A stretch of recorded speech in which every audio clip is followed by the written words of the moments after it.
At least ನಿಮ್ಮದು GNM complete ಆಗಲಿ, BSc nursing complete ಆಗಲಿ, MSc ನರ್ಸಿಂಗ್ ಕಂಪ್ಲೀಟ್ ಆಗಲಿ, ಯಾವುದೇ ಒಂದು ಸ್ಟ್ರೀಮಲ್ಲಿ ನೀವು ಕಂಪ್ಲೀಟ್ ಮಾಡ್ಕೊಂಡಿದ್ದೀರಾ ಅಂತಂದರೆ ಅಟ್ಲೀಸ್ಟ್ 2 to 4 ಇಯರ್ಸ್ ನೀವು ವಿದೇಶದಲ್ಲಿ ಹೋಗಿ ಕೆಲಸ ಮಾಡ್ಕೊಂಡು ಬನ್ನಿ ಸ್ನೇಹಿತರೆ. ಅಂತಂದರೆ ಅಲ್ಲಿನ ವಾತಾವರಣ, ಅಲ್ಲಿ ಇರುವಂಥ ಟ್ರೀಟ್ಮೆಂಟ್ ಪ್ಲ್ಯಾನ್ಸ್ಗಳು ಯಾವ ರೀತಿ ಇರುತ್ತವೆ, ಯಾವ ರೀತಿ ನಮ್ಮ ಹತ್ರ ಇರುವಂಥ ಕುಂದುಕೊರತೆಗಳು, ಅಲ್ಲಿರುವಂಥ ಕೊರತೆಗಳು ನಾವು ಕಂಪೇರ್ ಮಾಡಬಹುದು ಸ್ನೇಹಿತರೆ.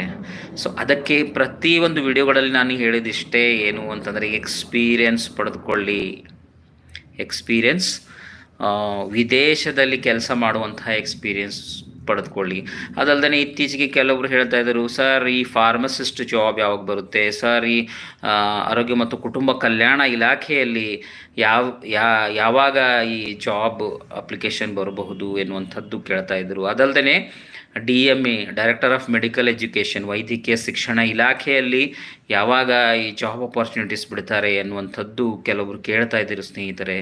ಅದಲ್ಲದೆ ಈ ಮೊರಾರ್ಜಿ ದೇಸಾಯಿ ಶಾಲೆಗಳಲ್ಲಿ ಯಾವಾಗ ಈ ಒಂದು ಜಾಬ್ ಅಪಾರ್ಚುನಿಟೀಸ್ ಬರುತ್ತೆ ಅನ್ನುವಂಥದ್ದು ಕೇಳ್ತಾ ಇದ್ದರು ಸ್ನೇಹಿತರೆ. ಅವರಿಗೆ ನಾನು ಒಂದೇ ಒಂದು ಏನು ಹೇಳಲಿಕ್ಕೆ ಬಯಸ್ತೀನಿ ಅಂತಂದರೆ, ಆವಾಗ ಬಂದಾಗ ನೀವು ಪ್ಲ್ಯಾನ್ ಮಾಡೋದಕ್ಕಿಂತ ಈಗನೇ ರೆಡಿ ಮಾಡ್ಕೊಂಡು ಇಟ್ಕೊಳ್ಳಿ. ಕೆಲವೊಂದು ಕಾಂಪಿಟೇಟಿವ್ ಎಕ್ಸಾಮ್ ಇದ್ದಾವೆ ನಮ್ಮ ಕರ್ನಾಟಕ ರಾಜ್ಯ ಅಲ್ಲದೆ ಇಡೀ ಭಾರತ ದೇಶದಲ್ಲಿ ಹಲವಾರು ಕಾಂಪಿಟೇಟಿವ್ ಎಕ್ಸಾಮ್ ನಡೀತಾ ಇರ್ತವೆ ಸ್ನೇಹಿತರೆ. ಅದರ ಬಗ್ಗೆ ನೀವು ಚಿಂತೆ ಮಾಡಿಕೊಂಡು ಅದನ್ನು ನೀವು ಪಾಸ್ ಯಾವ ರೀತಿ ಆಗಬೇಕು, ಯಾವ ರೀತಿ ಕಾಂಪೀಟ್ ಮಾಡಿ ನಾವು ಈ ಒಂದು ಕ್ರ್ಯಾಕ್ ಮಾಡಬೇಕು ಅನ್ನೋದರ ಬಗ್ಗೆ ಚಿಂತೆ ಮಾಡಿ ಸ್ನೇಹಿತರೆ. DMEಯಲ್ಲಿ ಜಾಬ್ ಬಂದರೆ ಅಲ್ಲಿ ಕಾಂಪಿಟೇಟಿವ್ ಎಕ್ಸಾಮ್ ಇದ್ದೇ ಇರುತ್ತೆ. ಸೊ ಅದರ ಬಗ್ಗೆ ನಾವು ಈಗ ಪ್ರಿಪೇರ್ ಆಗಿರಬೇಕು.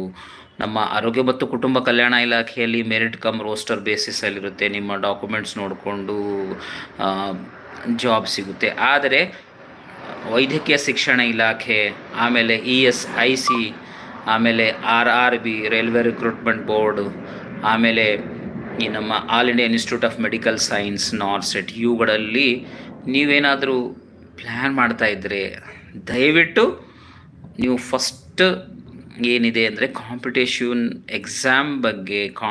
ಎಕ್ಸಾಮ್ ಯಾವ ರೀತಿ ನಾವು ಈ ಪ್ರಿಪ್ರೇಷನ್ ಮಾಡಬೇಕು ಅನ್ನೋದರ ಬಗ್ಗೆ ಮೈಂಡಲ್ಲಿ ಇಟ್ಕೊಂಡು ಪ್ಲ್ಯಾನ್ ಮಾಡಿ. 100% ಸಕ್ಸಸ್ ನಿಮ್ಮದಾಗಿರುತ್ತೆ ಸ್ನೇಹಿತರೆ.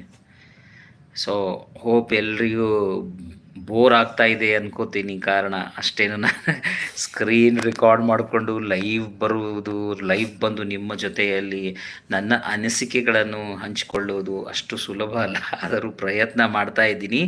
ಏನೋ ಒಂದು ಮನಸ್ಸನ್ನೇ ಏನೋ ಒಂದಿದೆ, ತೊಡಕನ್ನು ನಿಮ್ಮೊಂದಿಗೆ ನಾನು ಶೇರ್ ಮಾಡ್ತಾ ಇದ್ದೀನಿ ಅಷ್ಟೇ. ನಾನು ಹೇಳೋದು ಏನು ಅಂತಂದರೆ, ದಯವಿಟ್ಟು ಸೀರಿಯಸ್ ಆಗಿ ತಗೊಳ್ಳಿ. ನರ್ಸಿಂಗನ್ನು ನೀವು ನಿಮ್ಮ ಲೈಫಲ್ಲಿ ಚೂಸ್ ಮಾಡ್ಕೊಂಡು ಬಂದಿದ್ದೀರಾ ಅಂತಂದರೆ ಆ ನರ್ಸಿಂಗನ್ನು ದಯವಿಟ್ಟು ಒಂದು ಪ್ಯಾಷನ್ ಆಗಿ ನಿಮ್ಮ ಕರಿಯರ್ ರೂಪಿಸ್ಕೊಳ್ಳಿ ಸ್ನೇಹಿತರೆ. ನಾನು ನೋಡಿದ್ದೀನಿ ನನ್ನ ಫ್ರೆಂಡ್ಸ್ಗಳು ಎವ್ರಿ ಮಂತ್ 6.5 lakhs ಕೂಡ ದುಡಿತಾ ಇದ್ದಾರೆ. ಹೌದು ಸ್ನೇಹಿತರೆ, ಅವರೇನು ಬಿಸ್ನೆಸ್ ಮಾಡ್ತಾಯಿಲ್ಲ, ನರ್ಸಿಂಗ್ ಬಿಸ್ನೆಸ್ ಮಾಡ್ತಾಯಿಲ್ಲ, ಅವರು ಜಸ್ಟ್ ಅಬ್ರಾಡಲ್ಲಿ ಸೆಟ್ಲ್ ಆಗಿಬಿಟ್ಟಿದ್ದಾರೆ. ನೀವು ಯಾವುದೇ ಒಂದು ದೇಶದ ಹೆಸರು ತೆಗೆದುಕೊಳ್ಳಿ ಕಾಮೆಂಟ್ ಬಾಕ್ಸಲ್ಲಿ, ಅಲ್ಲಿ ನನ್ನ ಒಂದಲ್ಲ ಒಂದು ಫ್ರೆಂಡ್ ಇದ್ದೇ ಇರ್ತಾರೆ.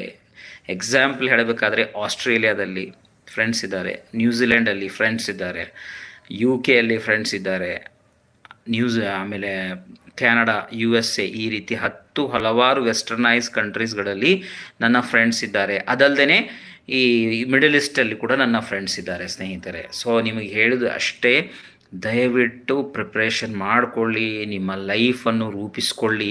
ನೀವು ಯಾವ ರೀತಿ ನಿಮ್ಮ ಲೈಫ್ ರೂಪಿಸ್ಕೋಬೇಕು ಅದರ ಬಗ್ಗೆ ಒಂದು ಪ್ಲ್ಯಾನ್ ಮಾಡಿ ಸ್ನೇಹಿತರೆ. ಟೈಮ್ ಟೇಬಲ್ ಸೆಟ್ ಮಾಡಿಕೊಂಡು ನಿಮ್ಮ ಲೈಫ್ ಬಗ್ಗೆ ನೀವು ಕಾಳಜಿ ವಹಿಸ್ಕೊಂಡು ಮುಂದೆ ಬಂದರೆ 100% ನಿಮ್ಮ ಕರಿಯರ್ ಗೋಲ್ ಏನಿದೆ ಅದು ಅಚೀವ್ ಆಗುತ್ತೆ ಸ್ನೇಹಿತರೆ.